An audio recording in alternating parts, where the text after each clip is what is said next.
Dear brothers and sisters in Christ, with this video we want to share with you an extraordinary story, a living testimony of faith and hope, imbued with that unmistakable touch of divine providence that manifests itself in the most unexpected moments. A story that invites us to reflect on the power of prayer, the importance of community, and the mystery of God's plan in our lives. It all took place in a very small and suggestive village in southern Italy called Arbis, where an unexpected event deeply shook and united the entire community. The protagonist is Laura, a young woman of 26, of great Catholic faith, who faced a difficult period with a strength that did not come from her hands alone, but from something greater, the presence of the Lord and the support of her community. This true story takes us inside the walls of a small church on a Sunday morning in spring, when a completely unexpected event left those present speechless, transforming a simple Eucharistic celebration into a moment of grace and wonder. Before continuing, we invite you to support our channel by leaving a like, subscribing, and activating the bell to stay updated on our contents. But now let's get to the heart of this incredible story.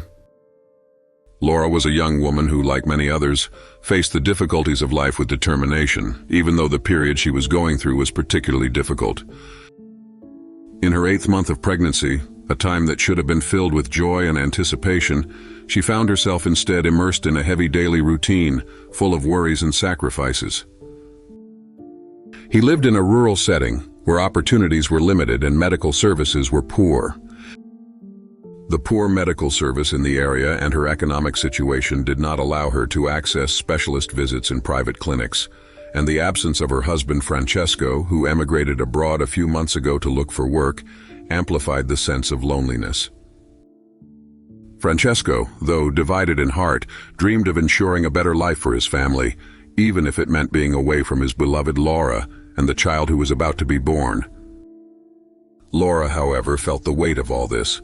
The days were long and full of anxiety. Worries about her health and that of her baby, about the uncertain future, about the expenses to face, and much more. Despite everything, Laura never complained. Out of dignity and perhaps also a little shame, he kept everything inside himself. Her only source of strength was faith, a simple but profound faith, which pushed her every day to kneel down and pray with all her heart. His prayers were an intimate and trusting dialogue with God. She prayed for the health of the child she was carrying, for her distant husband, and for the strength to overcome the difficulties that seemed to oppress her. That Sunday morning, however, the weight on his heart seemed greater than usual. In a deep need for comfort, she decided to ask her dearest friend to accompany her to Holy Mass. When he crossed the threshold of the small church, something changed. The atmosphere was serene, the scent of candle wax, the songs of the faithful, the reassuring sound of the bells. Everything seemed to envelop her in an invisible embrace. Laura felt lighter for a moment, as if God himself was inviting her to lay her worries at his feet. The celebration began, and with it Laura's prayers became even more intense. His gaze fixed on the crucifix seemed to say, "Lord, I entrust everything to you. Sustain me." But just at that moment, when the atmosphere was filled with contemplation, something completely unexpected happened. A sudden piercing pain pierced Laura, causing her to let out a scream that broke the sacred silence of the church. Everyone's eyes turned to her, and it was clear her waters had broken. Panic spread among those present, interrupting the Eucharistic celebration. The parish priest, taken by surprise, stopped. It was the sacred moment of the Eucharist, while the entire community remained in a tense silence. What would happen now? How would the community react? And most importantly, what did all this mean for Laura and the child she was carrying? The atmosphere inside the small village church was charged with tension and prayer. Laura was in full labor, her face marked by pain, while those present surrounded her with apprehensive looks and clasped hands. In that small town of 2,000 souls, far from hospitals or emergency services, it seemed that the only help could come from above. The nearest hospital was over an hour's drive away, an impossible distance to travel with a woman in that condition.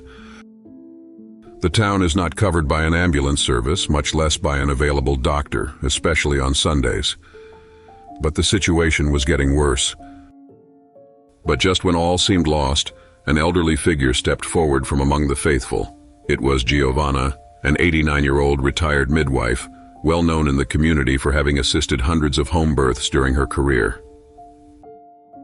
With a firm step and a calm that inspired confidence, Giovanna approached Laura and said a few reassuring words. "Calm down. The Lord is with us. Now everything will be fine." His firm and experienced tone managed to calm the people's agitation. She promptly organized those present, asking for a basin of hot water, one of cold water, clean white clothes, and a sheet, reviving the ancient gestures of home births. For those who don't know, this was a typical procedure in home births back in the day. Hot water was used to relax the mother's muscles and keep the environment hygienic, while cold water was used to cool the woman and even manage any postpartum hemorrhages.